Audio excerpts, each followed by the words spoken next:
The date was October 6, 1931, and the most powerful criminal in American history was about to utter 3 words that would silence the press forever. Al Capone sat in that Chicago courtroom, his massive frame filling the defendant's chair, sweat beading on his forehead, despite the cool autumn air.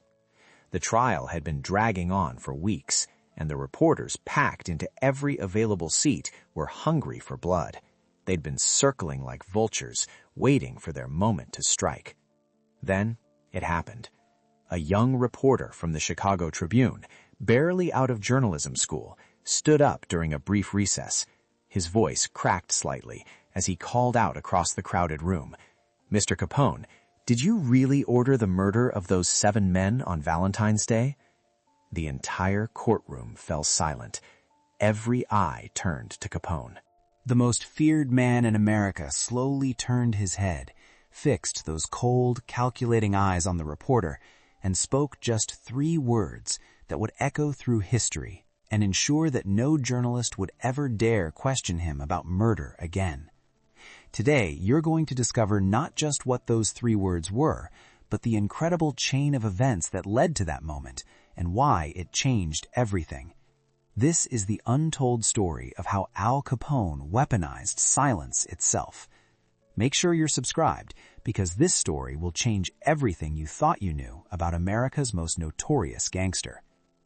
To understand the weight of those 3 words, we need to travel back to a different America, a time when the entire country had gone mad with an experiment called Prohibition. It was January 17, 1920, when the 18th Amendment took effect, outlawing the manufacture, sale, and transportation of alcoholic beverages across the United States. What the government thought would create a more moral society, instead unleashed hell on earth. Chicago in the 1920s wasn't just a city. It was a powder keg wrapped in jazz music and soaked in illegal gin. The streets buzzed with a dangerous energy that you could almost taste in the air. Speakeasies hid behind every unmarked door, their smoky interiors filled with the clink of glasses and the nervous laughter of people breaking the law just by having a drink. The police were either on the payroll or too scared to act. Politicians counted their bribes while bodies piled up in the streets. And at the center of this chaos sat one man who understood better than anyone that in a world gone lawless, the most ruthless would rise to the top. Alphonse Gabriel Capone wasn't born a monster. He came into this world on January 17, 1899, in Brooklyn, New York, the son of Italian immigrants who dreamed of giving their children a better life in America. His father, Gabriele, was a barber, his mother, Teresa, a seamstress, both honest people who worked hard and played by the rules. But young Al had different ideas about how to make it in America. The streets of Brooklyn taught him lessons that no school ever could. By age 14, he'd been expelled from school for hitting a teacher and was running with the notorious 5 Points gang. Violence wasn't just something he witnessed, it was something he embraced, something that felt as natural to him as breathing. But it was his move to Chicago in 1919 that would transform Al Capone from a small-time Brooklyn thug into a legend. He arrived in the Windy City just as Prohibition was about to turn the entire alcohol trade into a gold mine for anyone brave enough or crazy enough to seize it. Chicago's South Side was controlled by Johnny Torrio, a calculating crime boss who saw in young Capone not just muscle, but intelligence. Torrio became Capone's mentor, teaching him that the most successful criminals weren't the loudest or the most violent, but the smartest. They were the ones who understood that business was business, whether it was legal or not. The transformation was remarkable to witness. Within just a few years, Capone had built an empire that would make legitimate businessmen weep with envy. His organization wasn't just a gang, it was a corporation that happened to deal in illegal goods. He controlled breweries, distilleries, speakeasies, gambling houses, and brothels. His weekly income reached $25 million at its peak, an astronomical sum that would be worth hundreds of millions in today's money. He owned judges, politicians, and police chiefs like other men owned cars. His influence stretched from the mayor's office to the governor's mansion. But with great power came great scrutiny, and by the late 1920s, the press had begun to take notice of this man who lived like a king while bodies dropped around him like autumn leaves. Reporters started asking uncomfortable questions about the violence that seemed to follow Capone wherever he went. They wanted to know about the bombings, the shootings, the mysterious disappearances of anyone who crossed the Capone organization. Most of all, they wanted to know about February 14, 1929, a date that would forever be etched in American criminal history as the St. Valentine's Day Massacre. The morning of February 14th dawned cold and gray in Chicago, the kind of bitter winter day that made people hurry along the sidewalks with their heads down and their collars turned up. At 2122 North Clark Street, 7 men associated with the rival Bugs Moran gang had gathered in what they thought was a safe warehouse. They were expecting a shipment of hijacked whiskey, a routine transaction in their world of illegal commerce. What nobody knew was that death was already walking toward them, dressed in police uniforms and carrying Thompson submachine guns. At exactly 10:30 a.m., 4 men entered the warehouse. 2 wore the uniforms of Chicago police officers, while the other 2 were dressed in civilian clothes.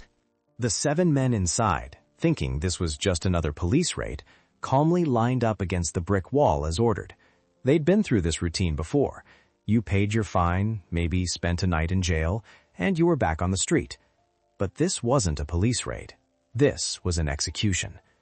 The sound of machine gun fire echoed through the warehouse like thunder, a deadly symphony that lasted only 90 seconds, but changed everything. When the smoke cleared, 7 men lay dead or dying on the cold concrete floor, their blood creating a crimson pattern against the gray walls that would haunt crime scene photographers for decades. The killers walked out as calmly as they had entered, even going through the charade of appearing to arrest the 2 civilian-dressed gunmen, maintaining their police officer disguise until they disappeared into the Chicago streets. The massacre sent shockwaves through the city and the nation. This wasn't just another gang killing. This was something different, something that spoke to a level of organization and ruthlessness that terrified even hardened criminals. The press went wild with speculation, and every finger pointed in one direction, toward Al Capone. Everyone knew he had been locked in a brutal war with Bugs Moran's North Side gang. Everyone knew that eliminating Moran's key lieutenants would give Capone complete control of Chicago's illegal alcohol trade. And everyone suspected that only Capone had the resources and the connections to pull off such an elaborate and brazen attack. But here's where it gets interesting. Al Capone had an alibi that seemed absolutely bulletproof. On the morning of February 14th, 1929, he was over 1,000 miles away in Miami, Florida, meeting with the Dade County solicitor in a very public and well-documented conference about his tax issues. Dozens of witnesses could place him in Florida at the exact time the massacre was taking place in Chicago. It was almost too perfect, too convenient, and that's exactly what made the press even more suspicious. The reporters smelled blood in the water, and they began circling with increasing aggression. They knew that Capone's alibi, while technically sound, didn't mean he hadn't ordered the killings from afar. They understood that a man of his power and influence didn't need to pull the trigger himself to be responsible for the deaths. They started asking harder questions, pushing deeper, trying to crack the wall of silence that surrounded Capone's organization. For months after the massacre, every press conference, every public appearance, every court hearing became an opportunity for journalists to probe for weakness. They asked about his whereabouts, his associates, his business dealings. They wanted to know about the weapons, the planning, the execution. They pressed him about his relationship with the victims, his rivalry with Bugs Moran, his control over the Chicago underworld. Capone, for his part, maintained his innocence with the skill of a seasoned politician, deflecting questions with jokes, changing subjects with practiced ease, and always maintaining that he was nothing more than a legitimate businessman who happened to deal in used furniture. If you're enjoying this story, do me a favor and hit that like button. It helps more people discover these incredible untold stories. and stick around because what happens next is absolutely wild. The pressure continued to build throughout 1930 and into 1931.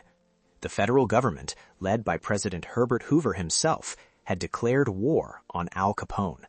They couldn't get him on the murders, couldn't prove his connection to the violence that had made him famous, so they went after him for something else entirely: tax evasion. It was a brilliant strategy, really. They figured that if they couldn't put him away for being a gangster, they'd put him away for being a tax cheat. Elliot Ness and his team of federal agents, who would later be immortalized as the Untouchables, had been building a case against Capone's operation for years. They raided his breweries, arrested his associates, and seized his assets. But it was the Internal Revenue Service, led by Agent Frank Wilson, that delivered the killing blow. They discovered that Capone had failed to pay taxes on his enormous illegal income, a crime that carried serious federal prison time. The trial began on October 6, 1931, in the federal courthouse in Chicago. The courtroom was packed beyond capacity, with reporters from newspapers across the country jockeying for position. This wasn't just a trial, it was theater, and Al Capone was the star of the show. He sat at the defendant's table wearing an expensive blue suit, his hair perfectly groomed, his manner calm and confident. To look at him, you'd never guess that this man was facing the possibility of decades in federal prison. The prosecution presented a devastating case. They showed evidence of Capone's lavish lifestyle, his expensive cars, his palatial estate in Miami, his custom-made suits and diamond jewelry. They proved that he had earned millions of dollars, but had never filed a tax return or paid a penny to the federal government. Witness after witness testified to his wealth, his power, his control over Chicago's criminal underworld. But Capone's defense team fought back hard. They argued that their client was being persecuted because of his reputation, not prosecuted based on evidence. They claimed that the government couldn't prove exactly how much money he had earned or when he had earned it. They suggested that much of his apparent wealth was actually borrowed or belonged to other people. It was a desperate strategy, but it was all they had. As the days wore on, the tension in the courtroom became almost unbearable. Everyone knew that this trial would determine not just Capone's fate, but the future of organized crime in America. If the federal government could take down Al Capone, no criminal would be safe. If Capone walked free, it would send a message that even the most notorious gangsters were untouchable. The press coverage was relentless and increasingly hostile. Reporters wrote about every detail of the proceedings, every expression on Capone's face, every gesture from his lawyers. They speculated about his guilt, his connections to unsolved murders, his control over the Chicago political machine. The coverage wasn't just news reporting, it was character assassination, and everyone in that courtroom knew it. Then came that fateful day, when everything changed. It was during a brief recess, one of those moments when the formal proceedings pause and the courtroom erupts into the controlled chaos of lawyers conferring, reporters scribbling notes, and spectators stretching their legs. The trial had been going badly for Capone. The evidence against him was overwhelming, and everyone could see that conviction was almost inevitable. That's when the young reporter from the Chicago Tribune made his fatal mistake. His name was Thomas Mitchell, and he was 24 years old, fresh out of Northwestern University's journalism program, and hungry to make his mark on the biggest story of the decade. He'd been covering the trial for 3 weeks, filing daily reports that his editors considered competent but unremarkable. He was tired of writing the same story every day, tired of being just another face in the press gallery, tired of watching more experienced reporters get the better quotes in the front-page bylines. So when the recess began, Mitchell saw his opportunity. He stood up from his seat in the press section, his notebook clutched in his sweating palm, and called out across the crowded courtroom. His voice, which he had practiced to sound authoritative and commanding, instead came out higher than he intended, cracking slightly with nerves. "Mr. Capone, did you really order the murder of those 7 men on Valentine's Day?" The question hung in the air like smoke from a gun barrel. Conversations stopped mid-sentence. Lawyers froze with their briefcases half open. Court officers turned their heads. Even the judge, who had been reviewing his notes at the bench, looked up with surprise. In the sudden silence, you could hear the tick of the courtroom clock. the distant sound of traffic on the street outside, the collective intake of breath from 50 people who suddenly realized they were witnessing something extraordinary. Al Capone had been leaning back in his chair, talking quietly with one of his attorneys about some minor point of procedure. When he heard the question, he slowly turned his head toward the source of the voice. His movement was deliberate, almost theatrical, like a predator that has just detected the scent of prey. His eyes, those famously cold and calculating eyes that had stared down politicians and police chiefs and rival gangsters, fixed on the young reporter with an intensity that seemed to drop the temperature in the room by 10 degrees. For what felt like an eternity, but was probably only 5 seconds, Capone said nothing. He simply stared at Mitchell with an expression that somehow managed to convey both amusement and menace. The reporter, who had felt so confident and professional just moments before, began to realize that he had made a terrible mistake. His mouth went dry. His hands started to shake. Sweat began to bead on his forehead despite the cool October air. Then, in a voice that was barely above a whisper, but somehow carried clearly to every corner of the silent courtroom, Al Capone spoke 3 words that would become legend. I don't know. But it wasn't what he said that mattered. It was how he said it.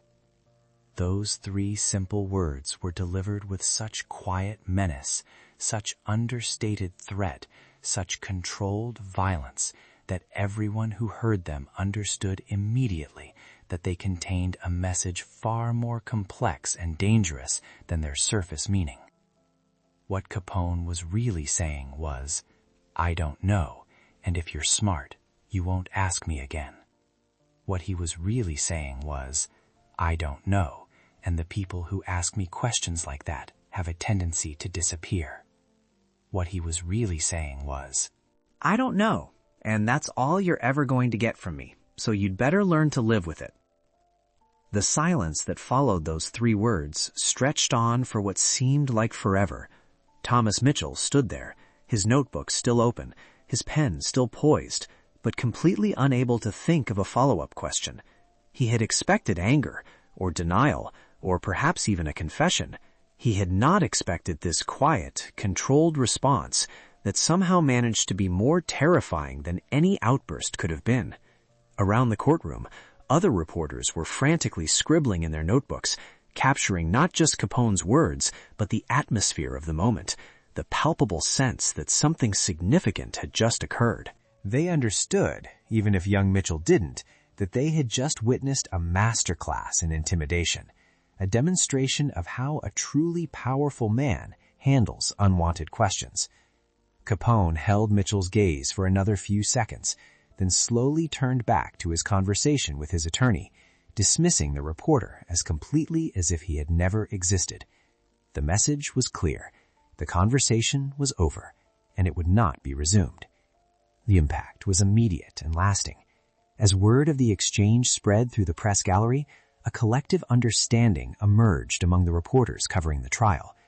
They could write about the evidence, they could speculate about Capone's guilt or innocence on the tax charges, they could describe his clothes and his demeanor and his legal strategy, but they would not ask him directly about murder, ever again. It wasn't just fear, though fear was certainly part of it.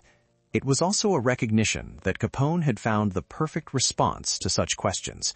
By saying, I don't know, he wasn't denying involvement, which could be proven false. He wasn't admitting guilt, which could be used against him. He was simply stating that he didn't know, and who could argue with that?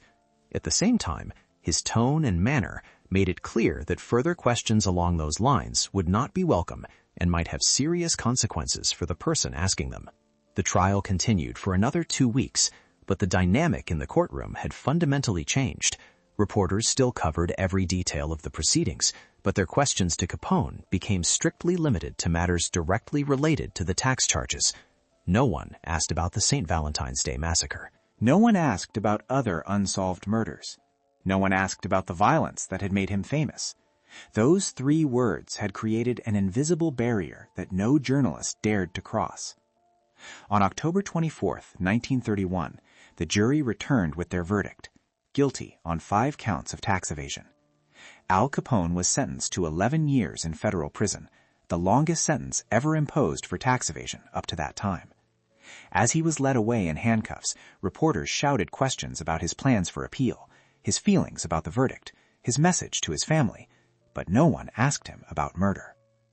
The aftermath of that moment extended far beyond the courtroom. Word of Capone's response spread through the criminal underworld like wildfire, becoming part of the legend that surrounded him. Other gangsters began using similar tactics when confronted by reporters, understanding that sometimes the most powerful response to a dangerous question is the simplest one.